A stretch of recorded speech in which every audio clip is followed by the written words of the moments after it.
नमस्ते भारत। आप सभी श्रोताओं को सुबह का नमस्कार। मैं नीरज साहा, आप सुन रहे हैं IK न्यूज। आइए नजर डालते हैं सुबह की प्रमुख खबरों पर। झोला छीन फरार हो गए, फिर जीत दर्ज करेगी बीजेपी। 27% की बढ़ोतरी आई है, गिरफ्तार किया गया। उप जिलाधिकारी ने जांच की, मतदान की तैयारी, जान से मारने की धमकी मिली। आइए सुनते हैं अब खबरें विस्तार से।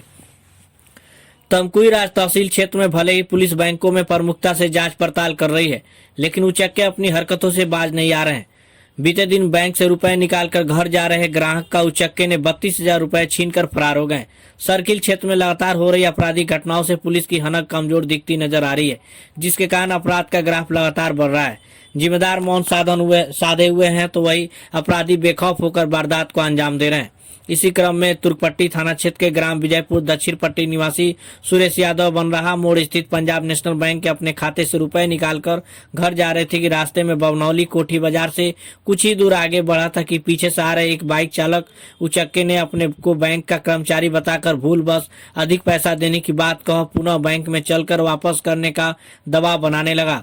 माजरा अभी कुछ समझ पाते तब तक उचक्के ने साइकिल की कैरियर में लगा उक्त रुपए वाला झोला छीनकर फरार हो गया।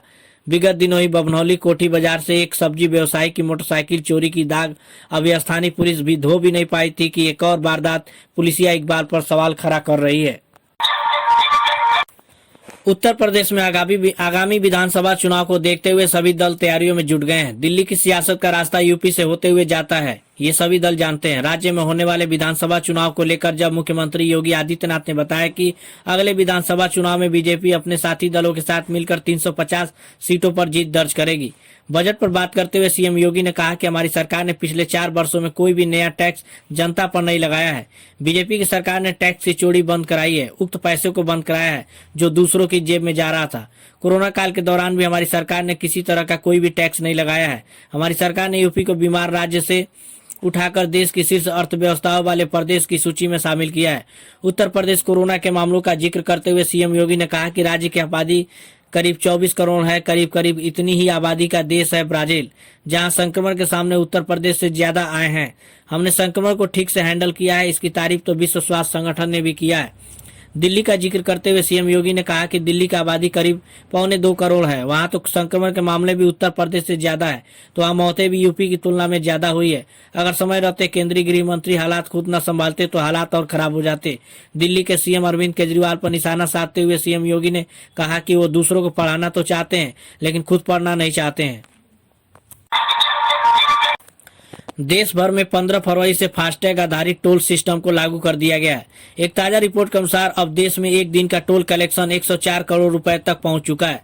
राष्ट्रीय राजमार्ग प्राधिकरण ने एक रिपोर्ट में बताया है कि इस सप्ताह हर दिन का टोल कलेक्शन 100 करोड़ रुपए से ऊपर रहा है। 16 फरवरी के बाद से टोल कलेक्शन में लगातार वृद्धि दर्ज की गई है। NHAI का यह भी कहना है कि हर दिन करीब 65 लाख टोल ट्रांजैक्शन किए जा रहे हैं। फास्टैग आधारित टोल प्रक्रिया को लागू करने के बाद इलेक्ट्रॉनिक टोल कलेक्शन में 27% की बढ़ोतरी आई है। बिहार में ऑपरेशन साइलेंट के तहत बेतिया, शेखपुरा, गया, सिवान, बांका, लखीसराय तथा बिहार के 10 शहरों में छापेमारी की गई है, जिसमें मुजफ्फरपुर से 3 शराब तस्कर पकड़े गए और बांका में भी एक तस्कर को गिरफ्तार किया गया और मुजफ्फरपुर से 231 लीटर शराब पकड़ी गई है। वहीं गोपालगंज में भी एक तस्कर को गिरफ्तार किया गया है। कोविड में लॉकडाउन के बाद शुरुआती दौर में कक्षा 10वीं से लेकर 12वीं तक के बच्चों को कोरोना प्रोटोकॉल के तहत विद्यालय खोलने की अनुमति प्रशासन ने पूर्व में दिया था।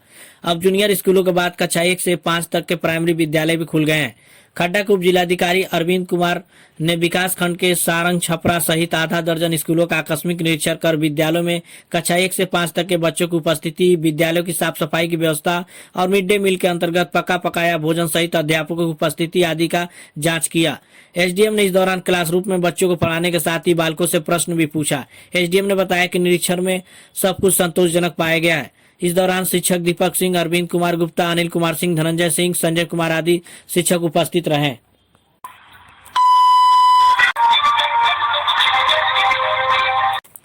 यूपी में होने जा रहे पंचायत चुनाव के उम्मीदवारों एवं उनके समर्थकों, कार्यकर्ताओं और राजनीतिक दलों के लिए अप्रैल का महीना बहुत अहम रहेगा।